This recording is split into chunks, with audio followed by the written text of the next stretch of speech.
Hey guys, welcome back to the channel.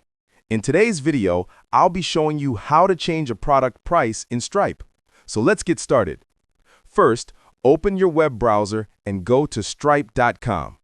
Once you've logged into your Stripe account, you'll be taken to your Stripe dashboard. From there, navigate to the Product Catalog section.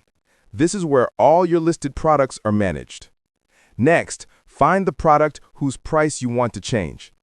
Click on the three dots beside that product and select Edit Product. A detailed product view will open. Now, scroll down to the Pricing section and click on the three dots next to the existing price. From the drop-down menu, select Edit Price. A new window will appear where you can enter your updated price.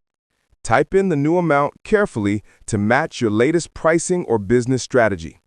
Once done, click Next, review the changes, and then click Update Price to save everything.